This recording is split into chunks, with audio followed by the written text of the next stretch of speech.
Hello and welcome. I am Maria Cosme, also known as Brown Girl Interrupting, and this is Pain to Power, our show where we are taking our pain and turning it into our power by making our struggles into strengths. And tonight, I am super excited to be introducing you to my guest in just a few moments. And I want to share a story because, this has been a lot of trying times, and a lot of things have been happening in the world, particularly yesterday. We know it was No King's Day, and there was a lot of protests and people out there because there is harm being done all around us. And many of us are trying to feel like, well, what do we do? What can we do? And if you are possibly an educator, but maybe just a informed and wanting to be involved citizen, part of that is allyship. And so I was thinking about this a lot because a lot of times we wonder, what is our role in making change? And this week, I had an opportunity to be in a school, and there was a leader who was a white woman who very openly and vulnerably told an entire staff with majority white women that she herself had had white saviorism when she first started in education. And she told a story of how that came out for her. And I watched as her whole school listened intently and then had to really reflect on that. And I bring this up because that is leadership. Leadership requires vulnerability.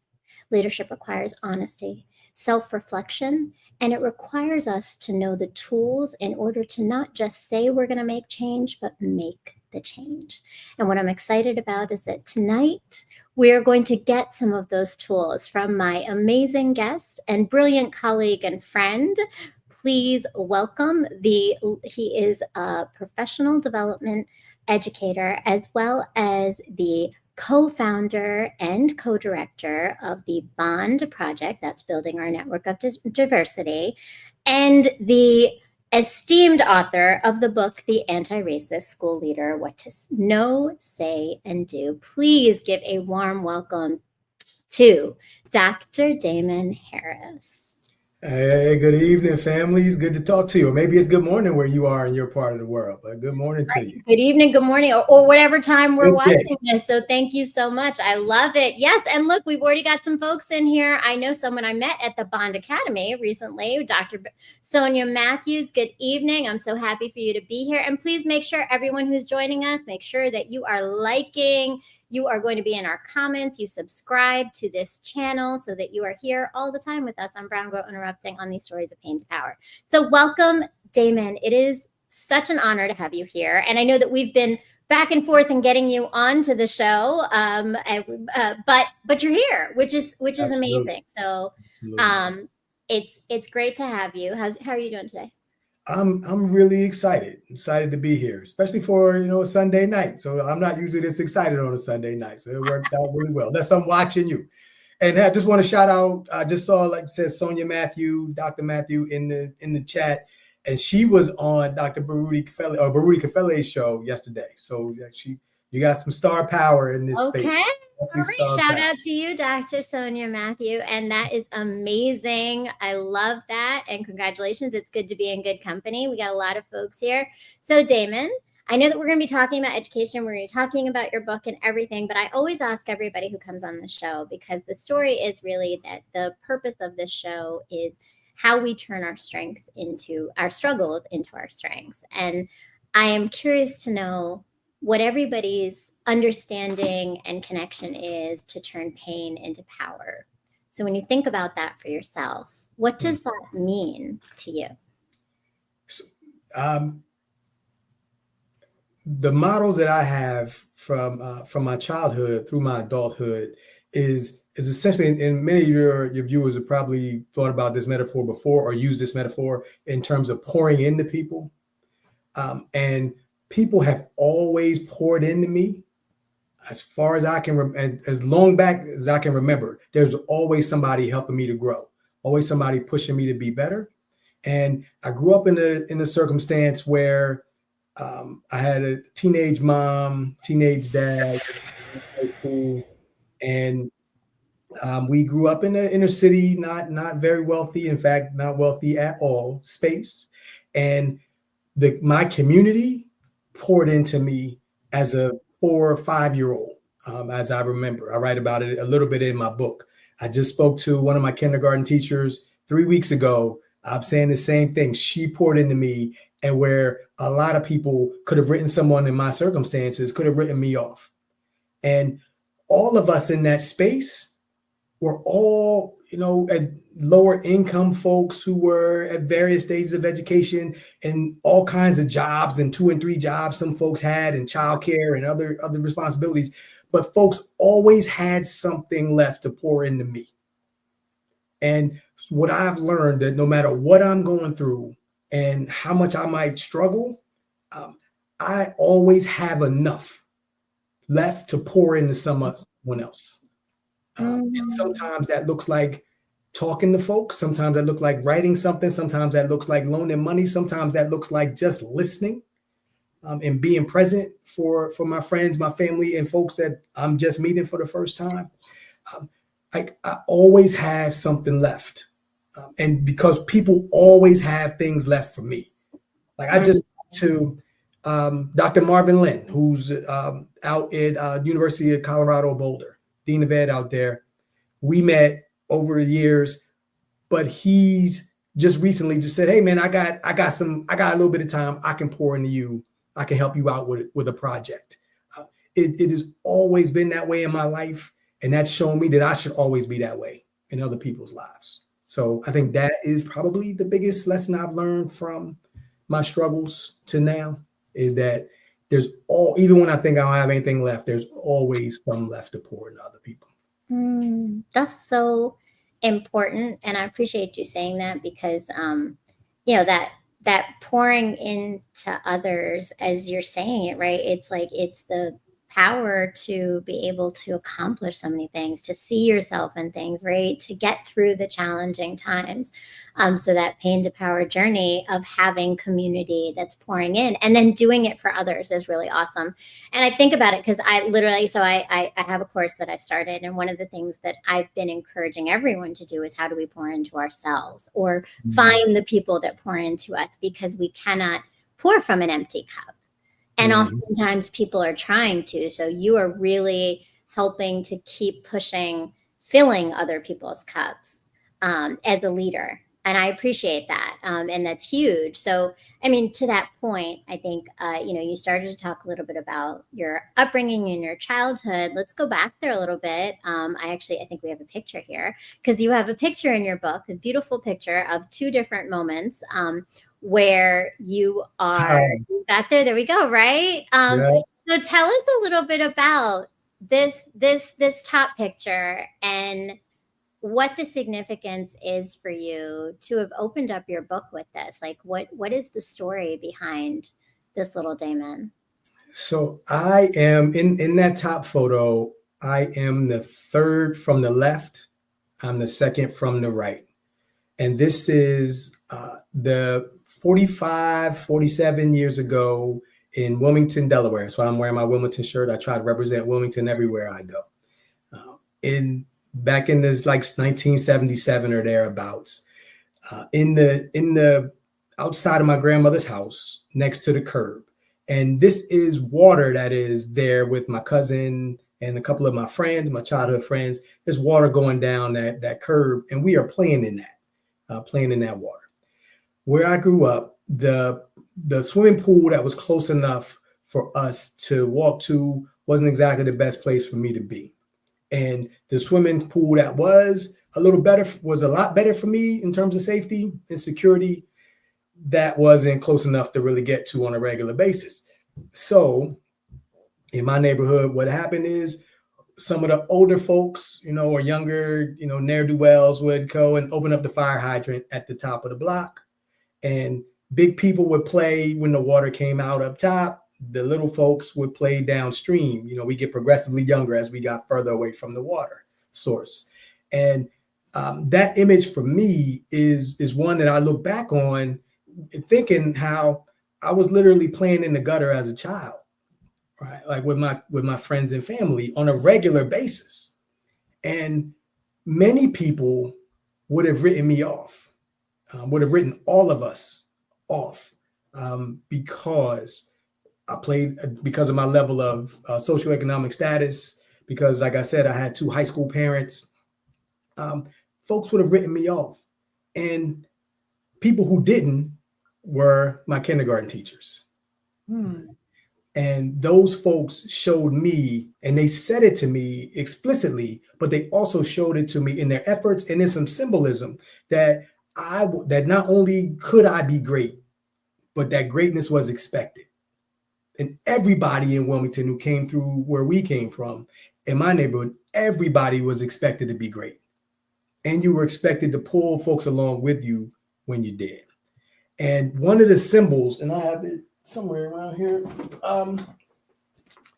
is the Charlie Brown dictionary that my kindergarten teachers gave me when I left. And it was their way of symbolizing that I was a great reader. I was a great writer, even at 5. Like, you were special. You're going to be great. So you need to make sure you do that and bring us with you, bring everybody with you. And I didn't get that message very much when I left. When I left kindergarten, throughout my K-12 experience, where somebody said greatness is expected of you, no matter, because we believe in you. But that message, along with some messages from my mother and my church, but that message gave me sort of direction and guidance and said, you need to keep growing, you need to keep doing, you need to keep being. And when I became an educator, I learned that education gave me more than I put into it. And that second image at the bottom is where I am pictured, but you only see my feet. And that image is of a vacation that my children and my little nephew, we went to the Dominican Republic, and they are playing in the water as well, but in a pool in a villa in the DR, not my house, right? I'm not there yet. Somebody, they're going, now that I'm with you right now, Mario, now I may get there where I do my but like that showed me the power of people who poured into me, that there isn't any, now my kids don't have to play in the gutter because people poured into me, because people believed in me, because people taught me that greatness was expected, and not just a possibility. That's huge, though, Damon. Like, one, first of all, I think it's beautiful how you juxtapose those 2 pictures. Like, it's such a powerful way. Again, like how there's so many elements to your book that I loved, right? And that's one of those, I think, that beauty of seeing how our stories don't just start at where we end. They always start right at the beginning, and there's so many layers in there, right? But there's so much beauty, but also that struggle within that. And I love it, because what you're telling us is how the power of socialization when we choose to pour into others with that, right? Like, we really do have this power as adults in children's lives. And even if you're not an educator, because I just saw Just One Love, welcome Just One Love, my Ranters fam. So I know that we're not all going to have educators in here, but know that this lesson, these learnings, this book, and the tools that we're going to find out today are really transformative for all of us in the way that we treat humanity, right? And that's it, that intentional socialization. I want to go back there a little bit, because as a child, you talk about how it helped you and it was important for you and it empowered you. What were the things you really thought about yourself? Like, what do you remember thinking about yourself in those early childhood moments? Yeah, when I reflected on that, as I was writing the book, it was really, I can't remember a time when someone around me wasn't telling me that I was special. Like that's really it. Like, so there wasn't always a majority of people around me telling me I was special, telling me I could do, but there were always people around me. I mentioned I had 3 kindergarten teachers. I had Marie Booker, I had Jean Folks, and I had Brenda Barner, who's now Brenda Mead. Those three, and they lived in my neighborhood. And those folks, I already talked about what they gave to me. My mother, Karan Duncan, my grandmother, Jacqueline Harris, I tell you what they gave to me. My cousin Shane White, my aunt Case. Like I could go down the list of folks as a 5-year-old who, when folks were pouring into me. When I was 10, I had people who were pouring into me, and sometimes it was the older kids in my neighborhood or the older young people in my neighborhood, the young adults, who sometimes said, "Hey, Damon, the rest of us are going to go do this. You need to go do that." Right? Like so Mm. your path is going to be is going to deviate from some of ours. Go do this over here while we're doing that on the left. Wow. So people saw you before you saw you, but it helped push you to see you, it sounds like, in terms of your trajectory. Yeah, I think the same way that people pushed me in a direction where they thought it would be good for me to go. I think I always did that for my friends as well. And I think I always did that for my family as well. I think that was just a sense of community in where I grew up. And from what I've heard, that's the community. I've been around the country now for the last 10 years or so. And folks, everywhere I've been, folks have said that's how it was in my community. Right? We all looked out for each other. We all pushed each other in good directions. When I got my doctorate, I still get together with some of my childhood friends Wow. once a year on the anniversary of one of us who passed away, his birthday. And every summer, our neighborhood gets together. It's like a bunch of little kids now, and it's all of us. I mean, my neighborhood was large. It's 30, 40 of us like in the neighborhood, and it's in my little couple of blocks. And one of them said at one of those events back in 2014, 15, when I was 14, when I just got my doctorate,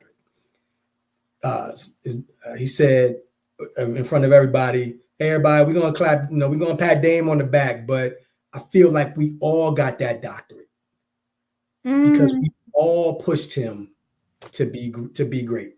Right? Mm. And so it was a really like that moment is another one that exemplifies like how I can't remember a time when people weren't telling me that they love me and they support me. And I can't remember a time now, and now I won't let a time go by where I don't try to send that message to someone else, that I love them and I support them and that they're special as well, because That's a that's just what we're beautiful, supposed to do. and that's a beautiful microcosm that I don't think a lot of us, all of us, don't grow up in communities like that, right? And what we know definitely is that not all students come from Mm-hmm. those communities, right? So Mm-hmm. let's kind of shift this, because what you did say though is that was kindergarten was the time where you felt it outside home. So I am so happy for you. Like I think that it says so much about what you've been able to do, having so much poured into you and having this consistency in home, in community. But what happened in school that changed that for you? Like what are some of those memories where you stopped feeling that same kind of pouring into you as a student? Yeah. So if I count kindergarten as one of my schools, because I went to kindergarten in the community center in which I grew up, Hilltop Lutheran Neighborhood Center, just celebrated, I don't know, 50 years, no, a little more than that, because we just had a gala, a fundraising gala a couple weeks ago. So shout out to Hilltop in Wilmington, Delaware. You ought to go there and support. Like you can get online, you can support Hilltop Lutheran Neighborhood Center. But so if you count Hilltop as my kindergarten space, I was in 3 elementary schools, and I went to 2 middle schools, and I went to 2 high schools. So I left my community after kindergarten to go to different spaces. And I think I don't think I was received in the same way. I don't think kids like me were always received in the same way in some of the other spaces in that I went to. And I think that the message that I had from kindergarten is what sustained me through those times. Um, I, I don't know. Like there were, I can remember I was just telling my wife about a 4th grade teacher that I had we moved to fourth grade, and there's a teacher at Miss Brown at Tyler Heights Elementary School in Anne Arundel County Public Schools in Maryland. I Mm. was in Anne Arundel schools for like 3 years, a couple elementary grades and one part of middle school grade. And there, when I got to her room, in the other spaces, people were just kind of, overlooking me. Maybe I was in the high reading group, but that was kind of that. And when I got to that school in fourth grade, I came middle of the year, and she said, "Wait, man, hey!" And I was telling my wife, she said, "You are pretty smart, like, and you are pretty savvy. I think you ought to be doing more. I think you ought to be pushing yourself harder." Like, but there were just pockets of people who were Mm. just enough to like push me a little bit, and as my wheels give me some momentum, and as my wheels start slowing down, there was another person that was placed in my life to push me a little bit further, to say, "Hey, you know what? I think you are a little bit, you should be doing a little bit more than that." No, and Heidi Beck, who's the director, center director of at Hilltop Lutheran Neighborhood Center. She ran the Latchkey program and some other things with the youth program. She was one of those other folks that was like, "Hey, you should be doing more. You could be doing this. You could be doing that," and just pushed me along and said, "You could be great. Why aren't you?" Mm. And so let's get moving. And I could name a million other folks. Jay Street, who also worked at the neighborhood center at Hilltop. Yeah, there are just so many people in my life who've done this, who've done that. And in schools, I don't know. I just didn't feel like people. I just felt like I was just kind of there to make it through the day and just keep moving. I don't feel like people pushed me to be great. I don't feel like people demonstrated that there was an expectation for me to be great. I don't know why, right? Like, because I didn't have the lens at that point to pay attention to evidence that I could point to say this is why this was what it Mm. is.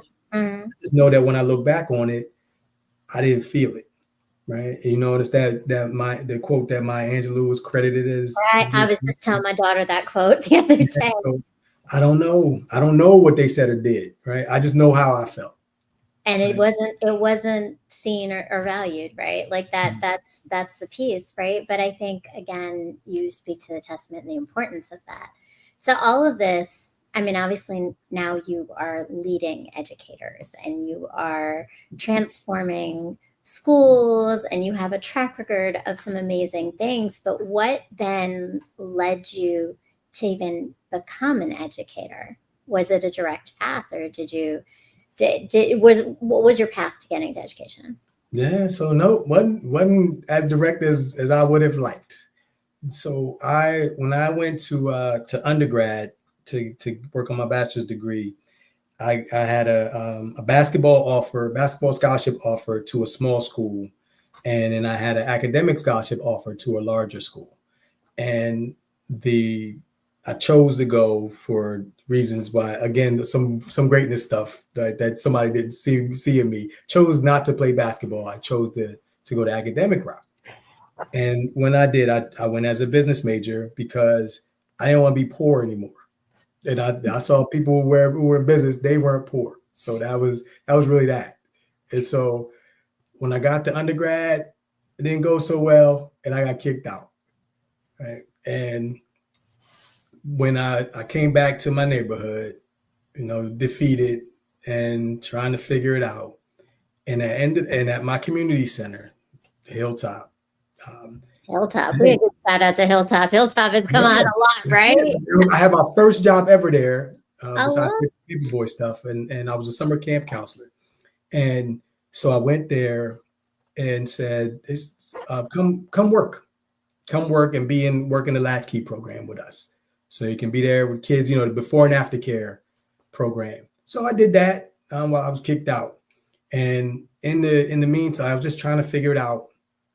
And Heidi Beck, who was running that program when I was a latchkey assistant, she said, "Damon, you do really well with the kids and their families. Have you ever thought about being a teacher?"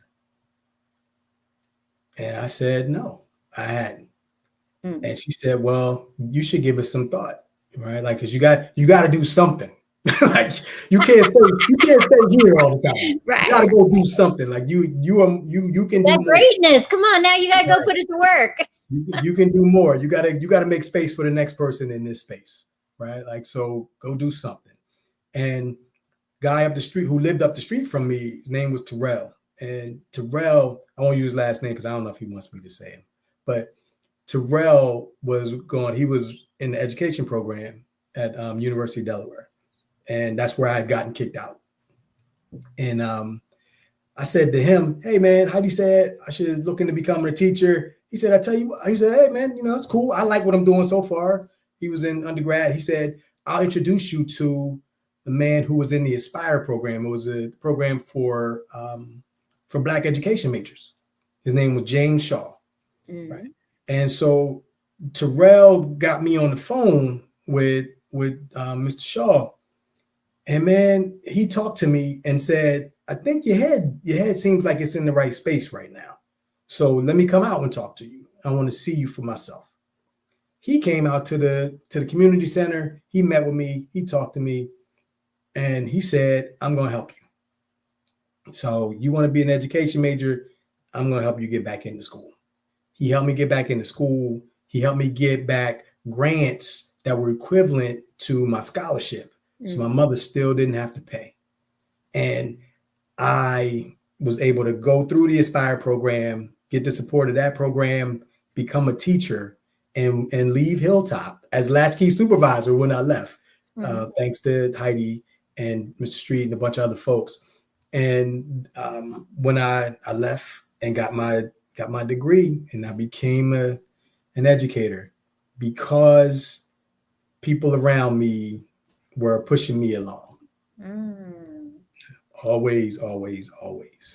Always, always, always. I mean, and that is such a powerful continuation of a trajectory, even when there were some, like, and that's what it is. They're bumps on the road, right? They're bumps on the road. We can always get back when we know who we are, when we are confident in who we are, when we feel that strength internally, and people keep pouring it back into you, right? Like that running theme of everything that you're talking about.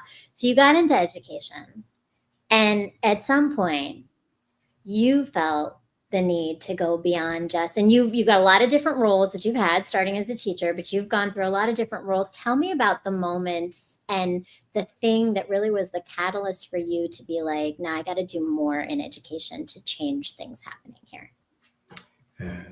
So there were probably a couple of different times. But there was certainly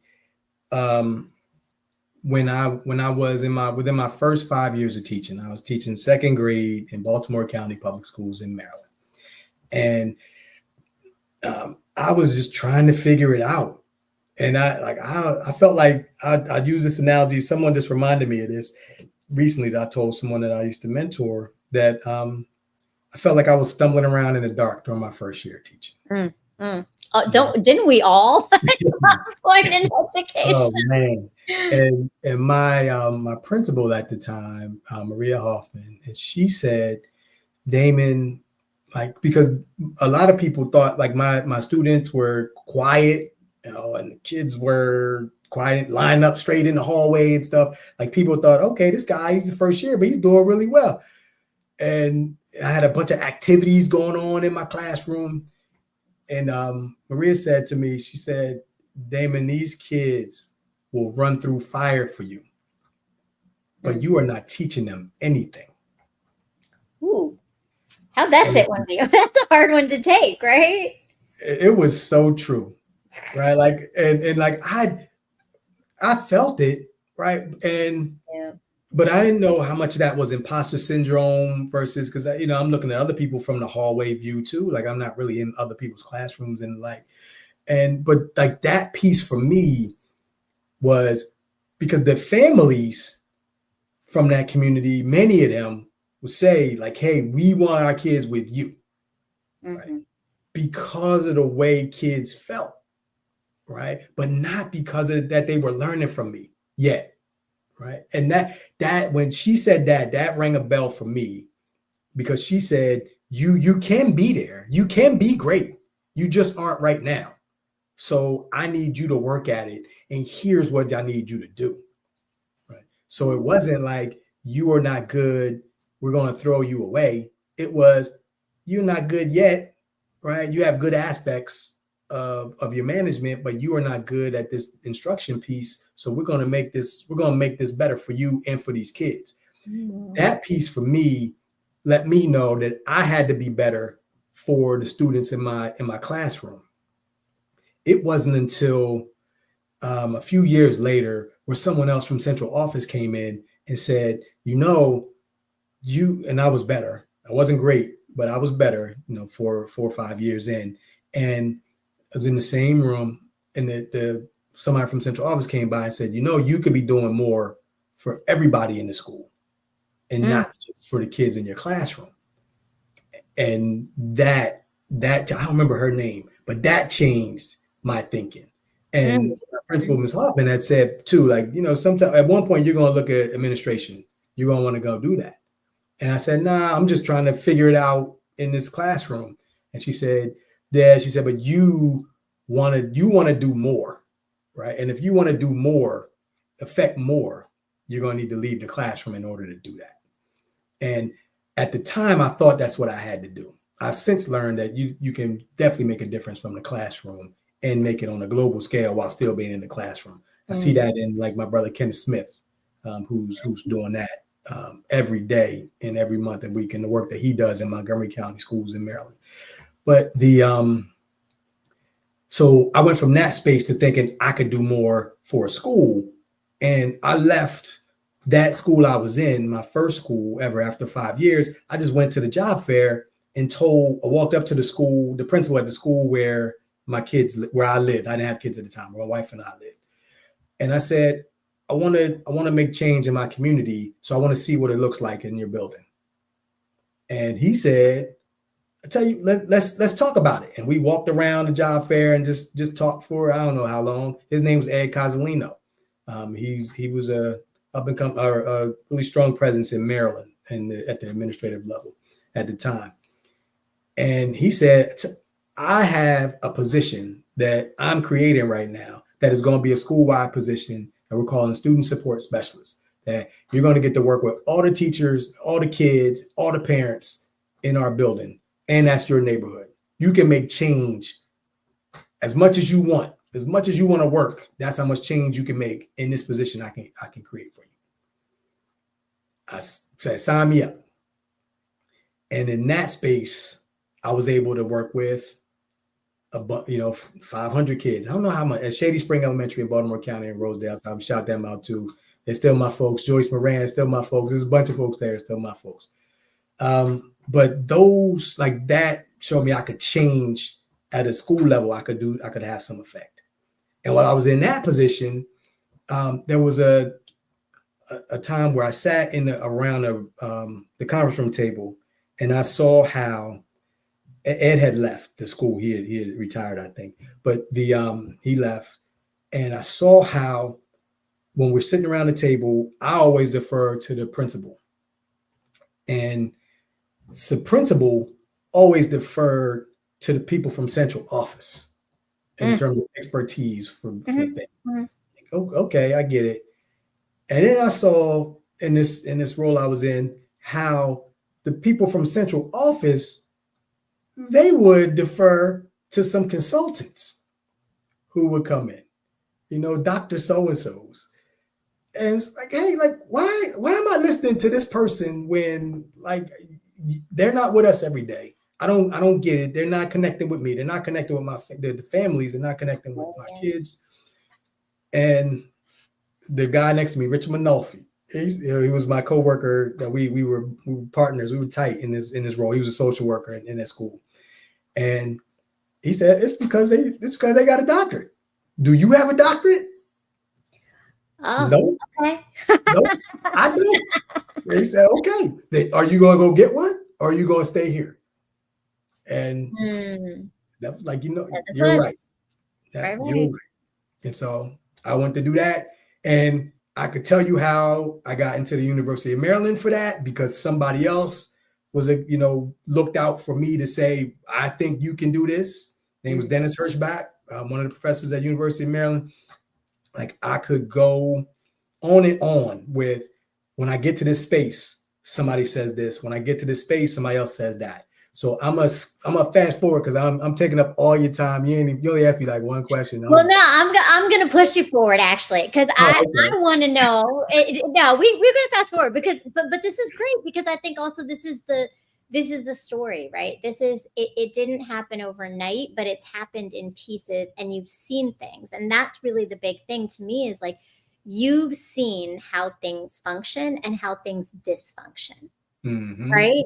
So and your book is really about that, right? It's about shifting that dysfunction. So I want to know when you really started to recognize how that dysfunction can be different when it comes to our students, right? Going back to like the whole story of what you know is the power of education, what you knew you took away from it, and you want to give that to students. You want to give that community to families, right?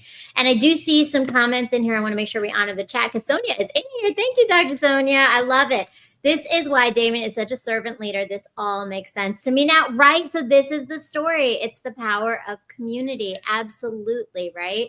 Wow, Ed is such a solid leader and still doing amazing work. Leadership, I love that. So we got a common familiar name in here that Dr. Sonia Matthew knows as well. So that's awesome. All right, so Daman, right? Like there's a lot of things that happen, right? When we're talking about central office, we're talking about the district and people who are going into schools, but not in the schools directly on a daily basis. And they come with knowledge. We know that, right? But I happen to be one of them now. Right. I do too. Right. Like I've been for 9 years, right?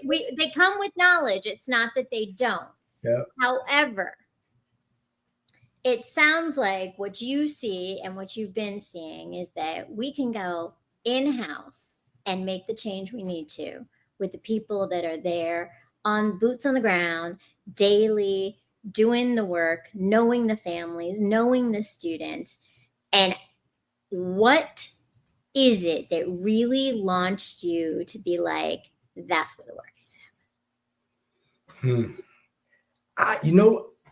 I'm not sure I figured that out yet. So because I don't know, because I've certainly not pulled the right levers and pushed the right buttons to make everything fixed. So I'm not sure I figured out what it is that the thing that I need to actually do. I do know that I need to keep saying the word anti-racism. Like I do know that that's my role, and at this point in my life. Right? There are people who can't say that. There are people who are either afraid to say it, or there are people who it's illegal, right, in their state, right, to say that word in front of students or in the curriculum, right? Yeah. Like so, I do know that that's my role, but and that part has really sort of surfaced over the last 3-4 years with the backlash to anti-racist work, where now a lot of folks are running away from it. But I think I keep meeting people who keep saying, have you thought about this? Like, have you thought about it from this way?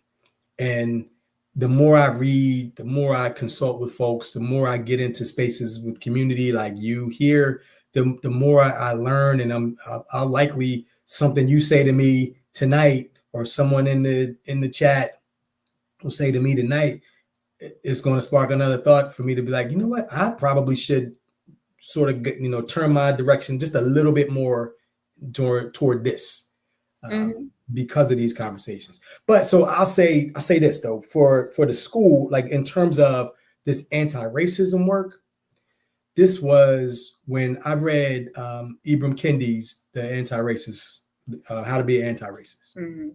And I said to my assistant principal at the time, I was an elementary school principal. And what I said to my assistant principal at the time was, I'm different after reading this. I see the world differently. I used to think of myself at like Ibram Kendi's frame of you're either racist, you're either anti-racist, or you're contributing to the problem. Like there is no other way, right? You're either being racist or you're not. or you're anti-racist. There's no not racist space. So Mm-hmm. either fighting for what's right or you're not. And that's a minute by minute sort of determination. That's a day by day and activity by activity determination. And so I said to her, we're going to do something different starting, as soon as I can figure out how to plan it, we're going to start doing something different. And I told my boss at the time, and I'm not naming some of these other folks because they may not want me naming them. Sorry, These tell the story. You don't conversations. have to have names. But yeah, We can quote the story. But I told my boss at the time, I said, like, I read this book. I'm thinking differently now. I'm a different person, which means I'm a different leader. And I need you with me because this is what I'm doing. And I'm ready to get fired over this. Right. And she said, well, we don't need to do that. Like, we're good. You can do this. You can do this anti-racist work. But you're going to need to talk to me about what it looks like. And I didn't have clarity about that. And so I really had to educate myself over the fall semester and think through, okay, like who are the thinkers in this field? Who designs activities? Like what am I supposed to be doing with this work? Where should my mind be? And I was really trying to figure that out, and came up with some ideas around what I wanted to do. And in January of that year, this was 2020, January 2020. And I said to my staff, hey, like here's where we are, right? Like it used to be okay to me that we all just love kids. That used to be fine. And that we were just trying to figure it out. And I said that I showed them something I show in the book, line graph that shows, line graphs show change over time. And I showed the line that said, here's the top line, here's the middle, the second line, third line, fourth line, fifth line. I said, if we think about these as years going across the bottom, and we think about this as whatever the positive outcomes are in school are there. Graduation rates, AP exam scores, you name it, whatever's up there, GPA, GT, percentage of GT kids, which kid, if we thought each one of those lines represented a different racial or ethnic group, I don't need to tell you which one, which group is represented by which, for you not to have a really good idea of which group is at the bottom or the bottom two of all the good categories that we have in education. And I said, those kids represent the kids in our school, because our school was primarily Black and Hispanic. Those kids represent kids who were poor or lower socioeconomic status. Like those kids were our kids. They're the bottom of all the good categories in our district and in our country. Now, if we flipped it, kept the same graph and just said negative outcomes, dropout rates, suspensions, percentages, special ed, that our kids, I don't need to tell you which ones are which, right? Our kids are at the top. I said, and it's been like that, like in my reading, it's been like that for 100 years, right? On my watch, on our watch, it's been like this. So we, at this point, we have to make a determination that this is either more of, it's not all of anything, but this is either more about deficits in our kids and their families, which are recreating these, what I call them stagnant demographic hierarchies, right? Like it's either deficits in our kids and their families that are creating these, or it's more about a system that churns out exactly what it's designed to churn out year after year. And at this point, I spent my whole career trying to fix holes in kids and families. I ain't never touched the system. And that's where we're going. So it used to be okay that we just love kids. It's not anymore, right? That's necessary. It's insufficient. We now know that this, like if we're going to choose whether it's kids and families deficits or deficits in our system, we're going to choose the latter. And that's where we're rolling. in our school. And I said, here's how we're going to get there. I'm starting to shape this vision. Come help me shape it. And I'm telling you now, in January, because transfer season opens up end of the month. So if this isn't your cup of tea, I get it. And I might not be right. I might not be, but I'm in charge right now. So this is where we're going. And so I think that in my book, and so I went from like trying to figure out what I was doing and how I was like educating myself on this content to casting the vision over those next few months to my staff about what was going on. And later I cast it to my community about what we were going to do, because sometimes people think, oh, he's focusing on anti-racism. That means he's not focusing on achievement.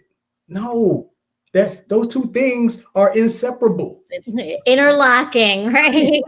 But and then it did happen that the George Floyd and pandemic and stuff like that got in the way a little bit. Like, well, it didn't get it threw some curveballs. But the book itself is the Antiracist School Leader. I wrote this book as an example because folks would say to me when I would go out and talk about like us trying to make change and what we're going to do, so, well, how do I do that? Like, how do I make a change? Where should I go? How did you do this? So I wrote about our experiences in my school with this book and said, first thing you need to do is the first thing I did. Educate yourself. And then commit to the topic, right? Commit to the work. And that's chapter 1. Chapter 1. But there's so many pieces in there. And thank you. And I appreciate you giving that connection, right? Because it is back from like those mindsets, right? And so many of us, because of going back to socialization and socialization, even as educators, right, have been told that it is about fixing students, right? And there's a big mindset shift to recognizing, now we got to fix the systems. And to your point, we are the system. Right? We are the system. So we got to fix ourselves, know ourselves, do that internal understanding and work. So it's learning, but what do it's right. We're learning history, we're learning knowledge, but we're also learning ourselves. And you definitely do talk about that, right? That exploration and that understanding. And I love you say it like we got to say anti-racism. And I love that the way that you've set this up is there's so much vocabulary development, which is so important because there's definitely so much misconstrued when we're not speaking the same language about the same things. And that's powerful and so important. I want to pick up on a couple of pieces of the book because you talked about that you did this yourself. There was a particular chapter that I'd like to hear a little bit more about, because I think this is the place where a lot of people who want to do this work but get stuck. And I want to also read, I'm actually going to first start with reading something you said in the book, which I appreciate because I think sometimes we don't always start where we need to start, right? And you said this book is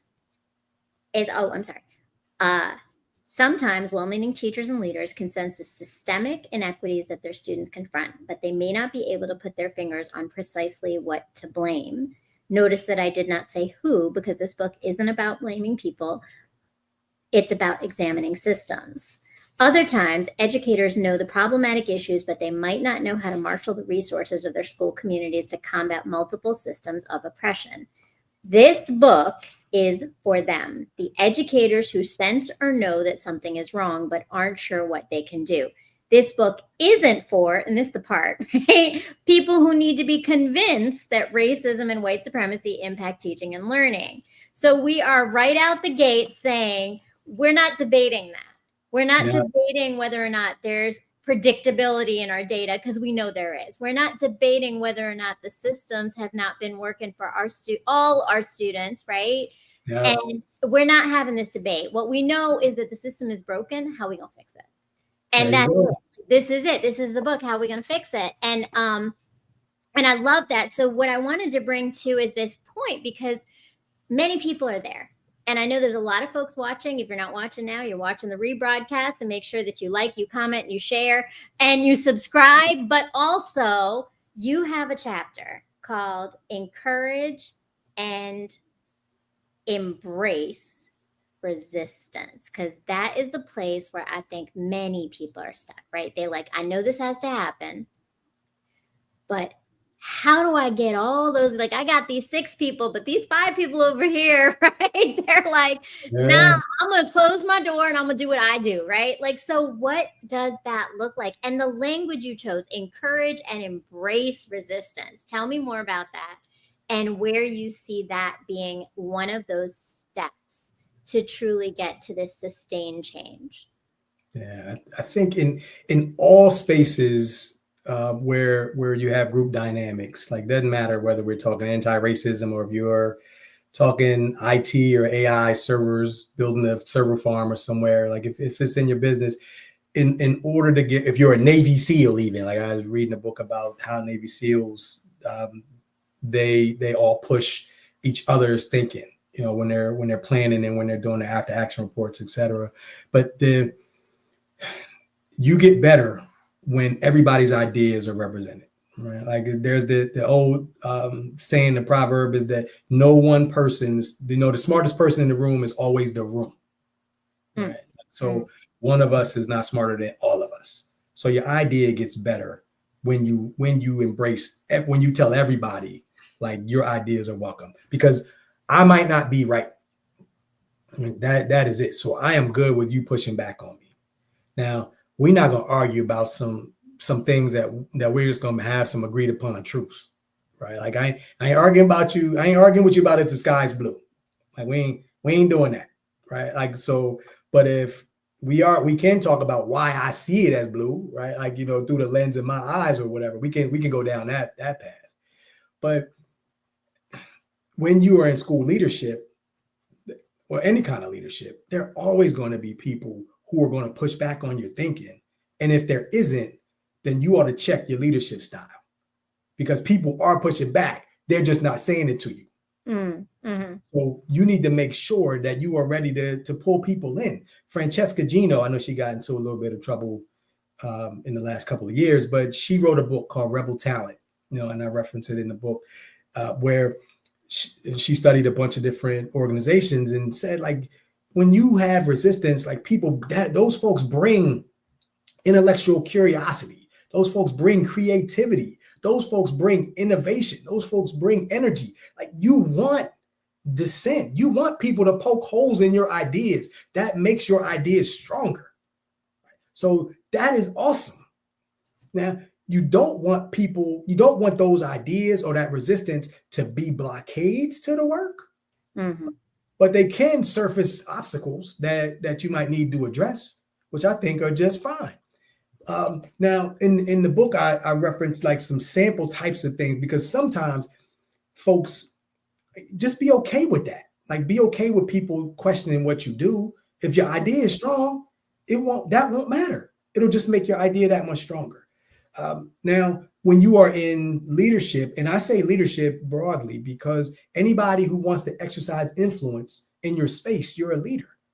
Mm-hmm. So I ain't talking just to the principals and the superintendents and the like I'm talking to everybody who wants to make change, parents, students, everybody who wants to make change. You're a leader. Here's some ways you can do that, from my perspective.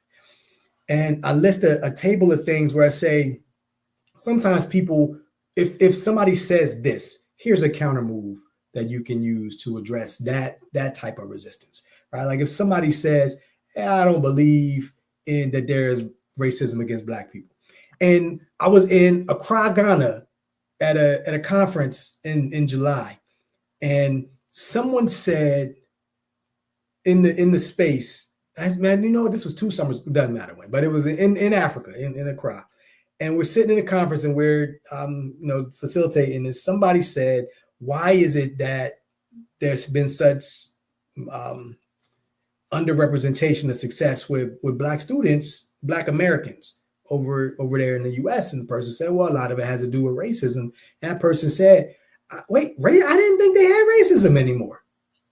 Right? Like an African said that about, here in the US, it didn't know. Right. And I've heard folks just in my building as a principal and even since and before, folks said, well, I don't really think that the system set up. I think the system advantages Black people or brown people or other kinds of people who are non-white. that's currently what we're hearing everywhere, right? Like that's what Yeah, there's a shutdown yeah, of all opportunities and positions, yeah, right?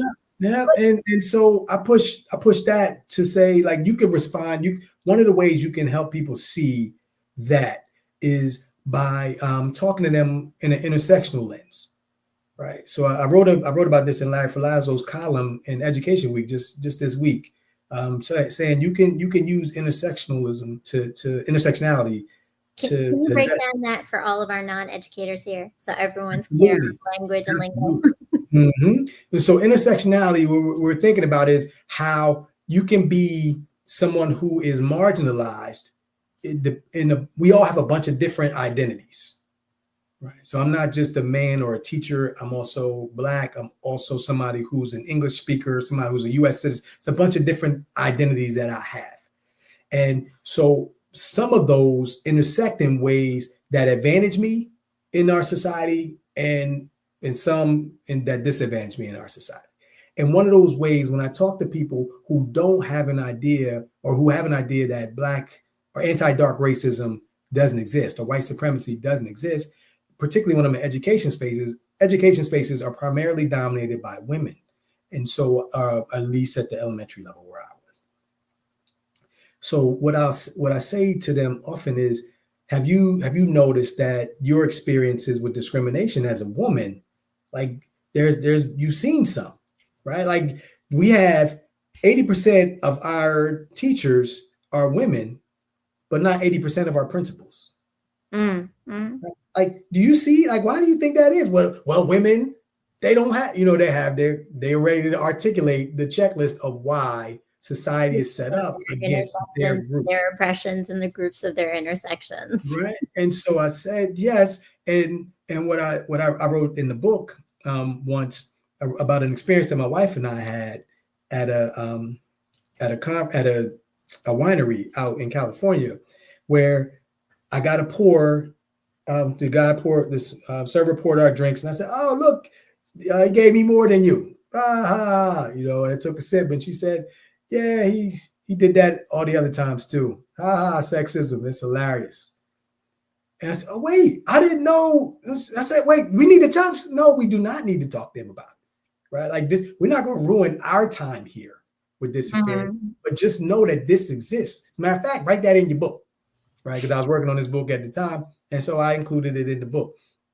But I use that same sexism lens with some other folks, and I'm able to help them see that it's hard for us, because I say I don't see the obstacles you face as a woman in the work that you're doing. I'm privileged as a man in a lot of ways in our society, so I don't see those things. It's hard for me to see the obstacles that you face, right? Mm. It's hard Yeah. for me to see obstacles I don't face. All of us.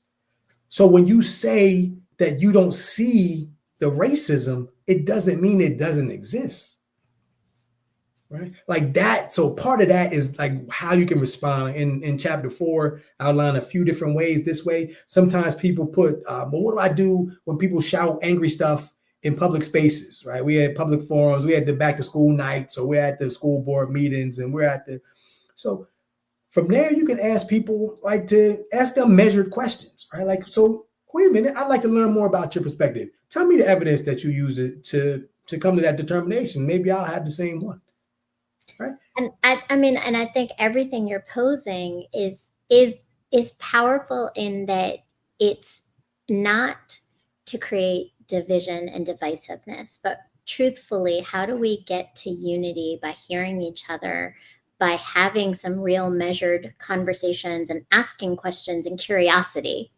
not Mhm. assumption. But also there's some ways to leverage that, right? Like there's a way to make people see things that they don't see, and to recognize that sometimes they don't because they just never have had to, Yep. right? You didn't notice the pores.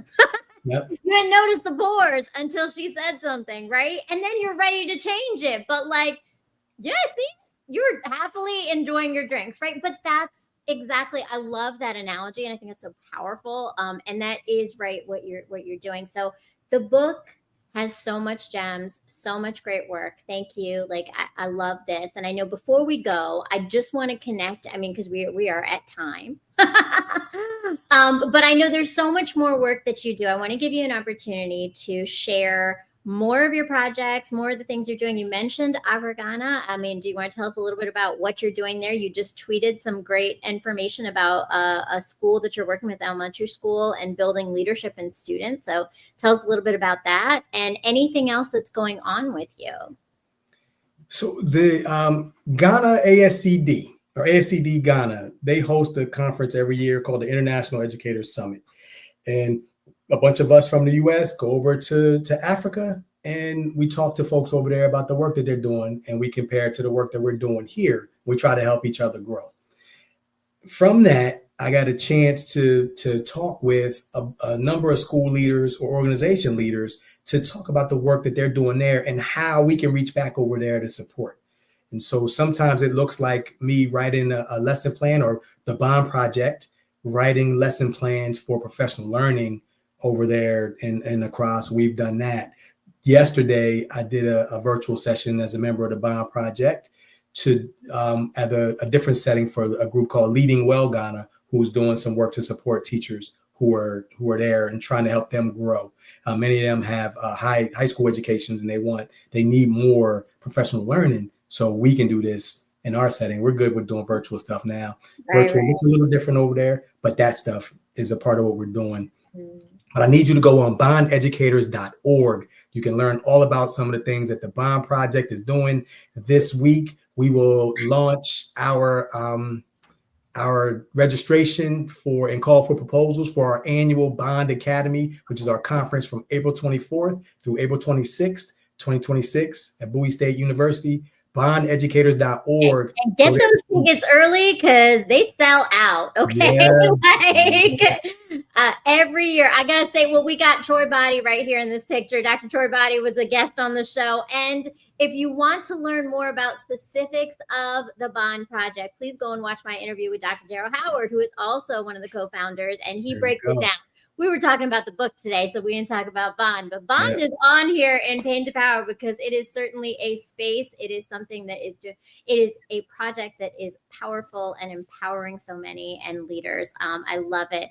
And Dr. Sonia Matt says, excellent session. Thank you both for making this possible. Peace, love, and respect. I'm so honored to be connected. Thank you so much for tuning in. Thank you to Just One Love and to Ja Logic. I saw you in there in the chat. Thank you to everyone. Please make sure that you are following Dr. Daman Harris. Go and get his book if you're an educator. And I mean, even if you're not, like, I feel like there's so much great information in here in our current times of understanding how do we just stand up as leaders in changing the things around us, in seeing our roles and our opportunities. If you can't make it to a protest, there are other ways to still make change, to show that you are an ally, to show that you are working to be actively anti-racist, because it is a constant decision that we are making, right? Thank you so much again, Daman. Thank you to my amazing producer, Mr. Montaigne Massick, and thank you to the iRant Network, which the show is in association with. Please make sure, if you haven't done it yet, that you have subscribed to this channel, Brown Girl Interrupting. You have liked this video. Hit that little link back there. It does all you got to do, and share a comment. What resonated with you? One little thought about what is hitting you, what you have questions about. Let us know. Share a comment. It goes a long way in these algorithms, folks. You know, we are trying to push these algorithms in all the ways that happen. And you can check out Dr. Daman Harris. Where do we check you out? All the places. Find me on LinkedIn, DamanHarris, and you can find me on my website, DamanHarris.com, DamanHarris.com. All right. There we go. Please make sure you are following Dr. Daman Harris. He's doing some amazing work, making some transformational changes. And follow me. I'm Brown Girl Interrupting. I have lots of things. The show itself every Sunday at 8 p.m. Eastern Standard Time.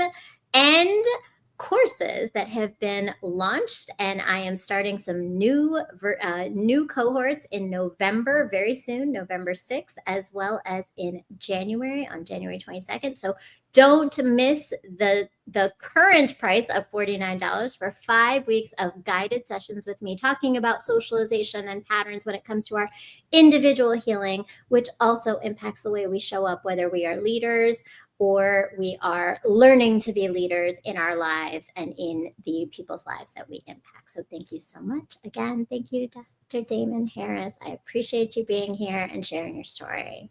Great to be with you, sis.